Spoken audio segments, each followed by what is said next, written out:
je vais présenter un livre qui s'appelle Krabat, écrit par Ottfried Preussler. C'est un livre allemand qui est très connu, qui est un grand classique là-bas en fait.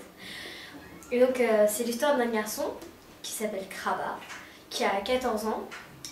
Et en fait, toutes les nuits, il rêve d'une branche où il y a 11 corbeaux qui sont perchés et d'une voix qui lui dit va au moulin de Kozelbroch. Alors lui, après, il va commencer à se renseigner, il va demander où est ce moulin. Et quand il va arriver dans ce moulin, un homme va lui demander veux-tu devenir mon 12e meunier? Parce qu'il a des garçons apprentis. Donc lui, il va accepter parce qu'il est mendiant, il n'a rien à manger, il n'a pas de toit. Donc là, il va pouvoir manger, dormir quelque part. Et il va beaucoup travailler. Mais il y a des choses magiques en fait qui arrivent dans ce moulin. Donc lui, après, à un moment, il va découvrir que en fait, le maître n'est pas du tout gentil, comme il le pensait. Et que chaque année, pour pouvoir rester le maître et contrôler les meuniers, et ainsi avoir de l'argent aussi, parce que c'est un moulin où les meuniers travaillent beaucoup, doit tuer un des meuniers, des élèves meuniers, pour pouvoir garder le pouvoir. Et lui, en fait, il n'a pas envie de mourir, et donc il va chercher un moyen pour pouvoir le battre et le tuer.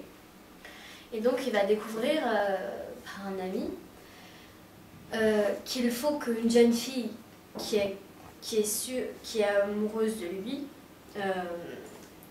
aille voir le maître le soir de Pâques et lui dise je veux que mon amoureux parte avec moi. Et donc le maître doit lui demander normalement reconnais-le entre les 12 meuniers et tu pourras partir avec lui. Mais lui, en fait, il a une façon très particulière de voir cette épreuve. Donc, par exemple, il va lui bander les yeux à la jeune fille pour qu'elle voie les meuniers, ou sinon transformer les meuniers en corbeaux. Donc, ce sera très difficile. Mais à la fin, je vais pas dire comment ça se finit parce que sinon ça cache un peu le suspense. Moi, j'ai beaucoup aimé ce livre. Il est très agréable. Il y a des moments où on a un peu peur, mais moi j'ai un peu pleuré aussi. Mais on est toujours attaché en fait au livre, on est toujours dedans, on a toujours envie de le lire. Et je pense qu'il faudrait vraiment l'avoir lu, je le conseillerais à un ami.